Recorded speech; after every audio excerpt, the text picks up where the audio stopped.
So I've spent a fair amount of time discussing Saturn and Mars in videos because I feel like it's really important to understand what the malefics really mean in terms of when we look at astrology through the lens of the doctrine of sect, which again I've talked about this a lot before, but just to sort of add some more nuance to this.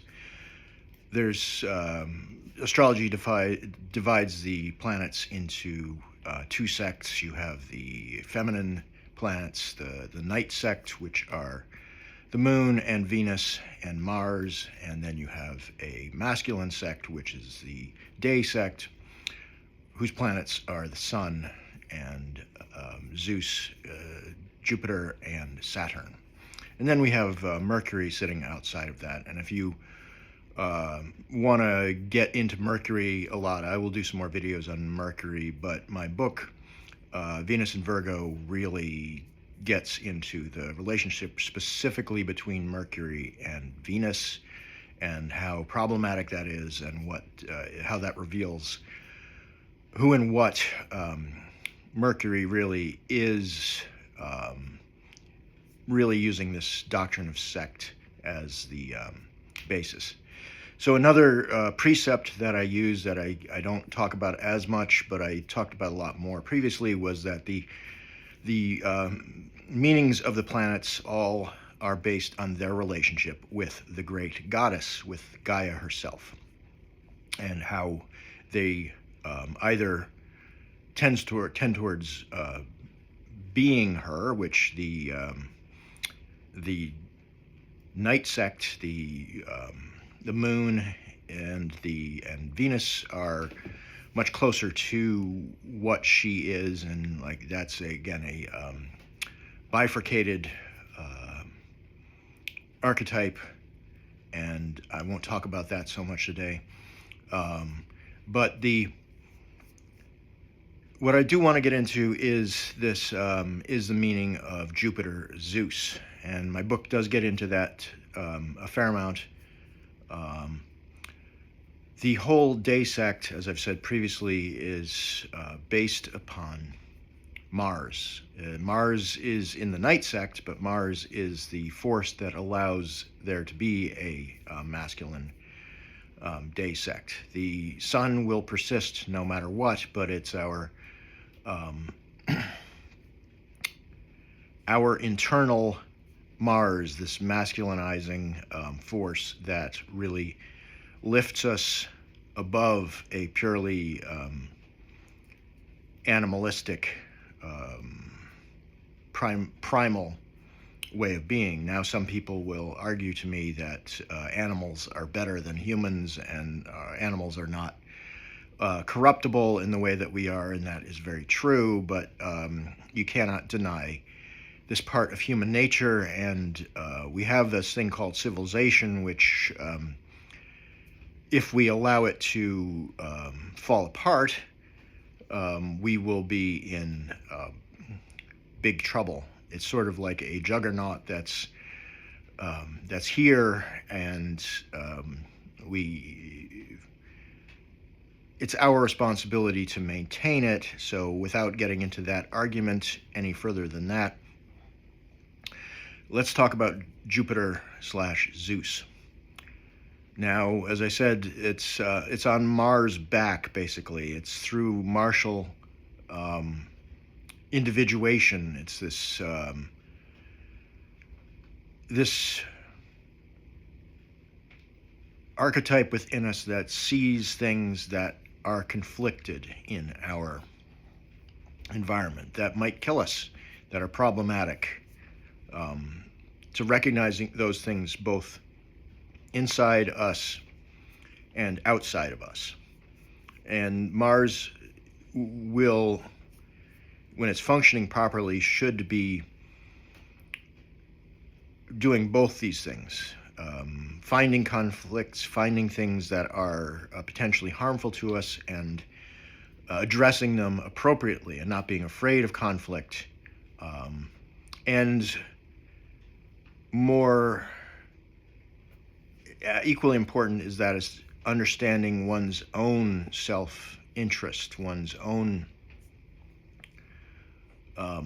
well-being in this, rather than entirely Mars advocating for a force outside of itself. And that, in that case, Mars becomes captured by some ideal or person or organization outside of itself. And that is a problematic thing. And I spoke previously about Dionysus and the Dionysian impulse versus the martial impulse, and how both of these impulses are potentially problematic. One can sort of disable one's ability to find conflict and deal with it through over-harmonization, which moves you towards the Venusian, which is that Dionysian kind of idea where you simply are motivated by the pleasure principle. You're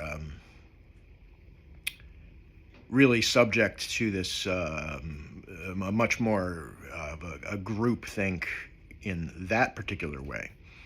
So that sort of disables Mars' function. And then there's the literally martial aspects of Mars, which is fighting for things, becoming a soldier, and investing one's energy in that way. Those things aren't actually very different to some extent. They manifest differently. You have a feminization in one, going down one road, and then you have a over-masculinization possibly going down the other. So it's this lineman here, this place where we need to figure out what's in our own best interest, and not just in the best interest of some larger ideal or organization or person. So Mars kind of gets us to at least to that place where we're figuring that out.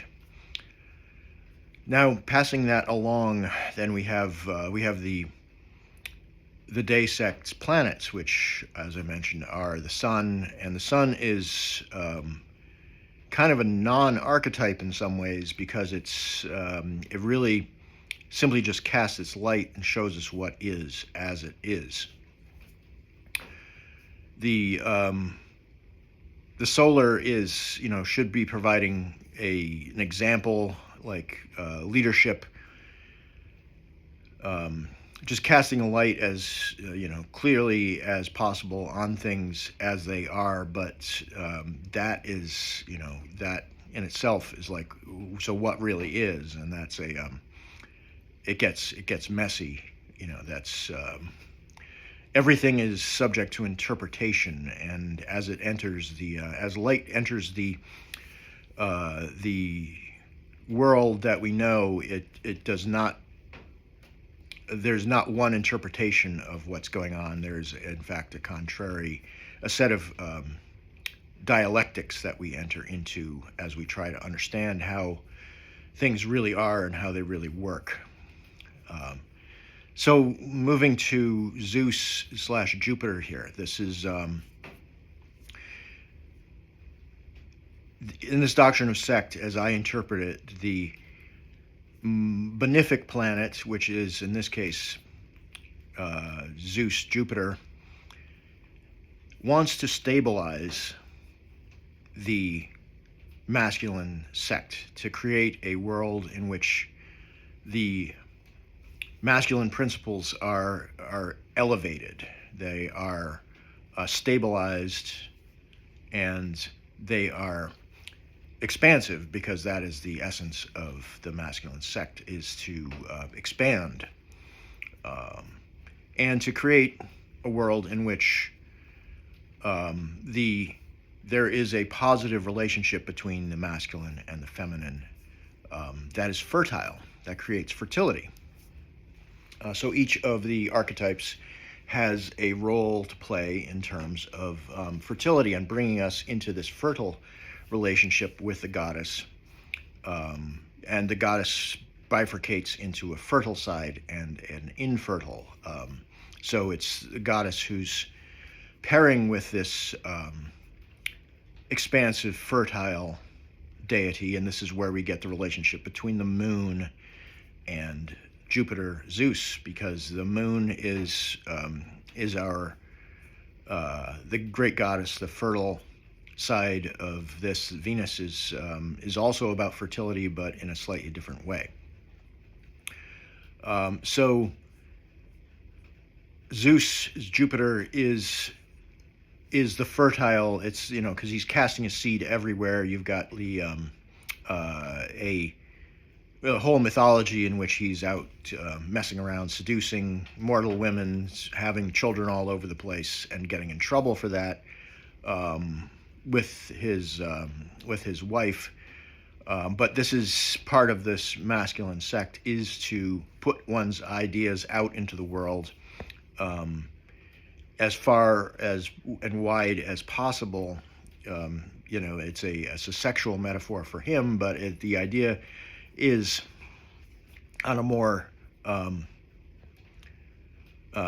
basic metaphorical level. It is putting your ideas out into the world, your essence out into the world, and hoping that it becomes fertile, that your ideas are adopted and they then become you know, children, so to speak, that they have, you know, so that you need to have something receptive to receive these ideas and your belief about the world, because this is very much, Jupiter is about believing that there's a world in which there can be a positive relationship between the male and the female, even though he's, you know, ironically, he's ruining his relationship with Hera constantly.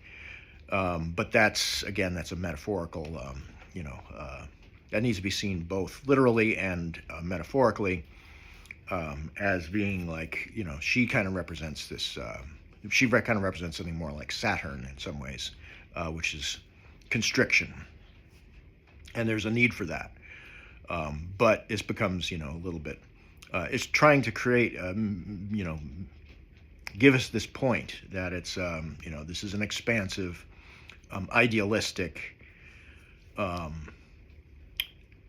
and it's also very oriented towards groups, towards uplifting, giving leadership to groups, uplifting groups, having people hear that will hear your ideals, your ideas, and then your ideas becoming, you know, a part of them, and, you know, like to seed this planet in somebody's mind.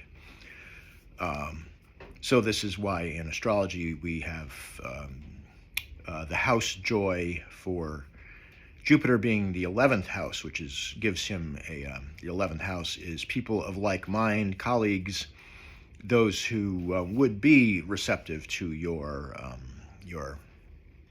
ideas and your beliefs. So this is, you know, this is what Zeus, Jupiter wants to do, is to harmonize this. They want to harmonize this. It's hierarchical in a way. He's not a as a part of the masculine sect, there's a leadership aspect to it. Even if you are publicly decrying leadership or hierarchy, this archetype shows us that there has to be somebody who's putting themselves out there, advocating for something.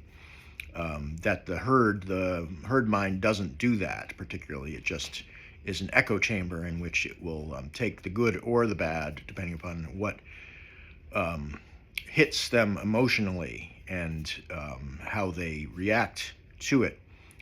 And it's often not the good side that wins out there, because of a lot of things about the way we're brought up and the way our mind is constructed.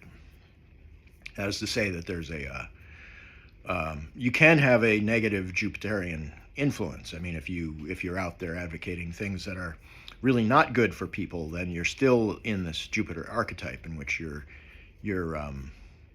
undermining that masculine principle using the same archetypal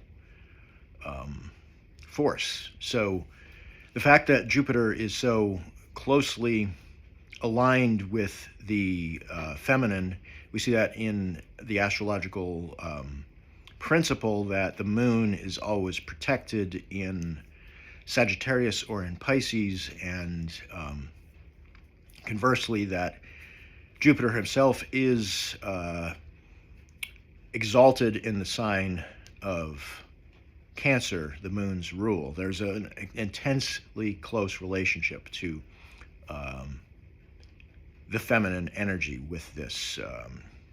So it's an extremely fertile archetype. It can obviously be misdirected. It can be overly expansive. It can, both of Jupiter's signs, you'll find that there's a tendency towards rose-colored glasses in Sagittarius, where you can't really see the bad in things. There's that can be flipped around too, depending upon which planets are there, to be somewhat like you can't see the good in things if it completely inverts itself.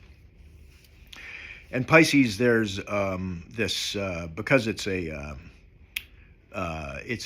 water sign, and it's again, it has this intense relationship with the moon. Pisces is got this a very internal and emotional side to it, which is can be self-destructive. It's a place of extreme yearning for fertility. It can be very immersive, where you become deeply immersed in your own emotions and how you feel about things, and tends towards a degree of irrationality. But again, with signs, it's you got to see that if you have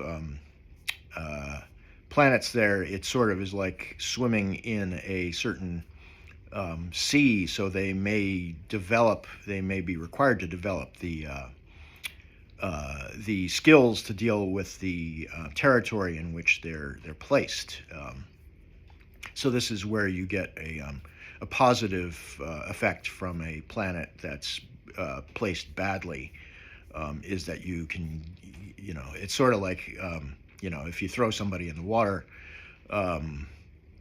it's a good chance they're gonna, over and over again, they're gonna learn how to swim in order to preserve themselves. It's the same concept, and if you put somebody in a fire, you're probably gonna figure out how to get out of the fire very quickly. It's that sort of idea. So I hope this is helpful for people who are interested in this way of looking at archetypes. And the archetypes are primal, instinctive ideas. They're like ruts in our psychology that we fall into, and they're not good or bad by definition. They simply describe the human condition, and they're diagnostic tools in some ways, and that's how I use them. And they're dialectical because they have relationships to both masculinity and femininity in this esoteric sense. So again, I hope this is helpful for people. I'm going to put all of this information into a class soon, and then we can have a question and answer sort of. Well, we can make it so that I can walk people through the entirety of astrology, basically, with using this lens as our focal point. And if you're interested, please let me know.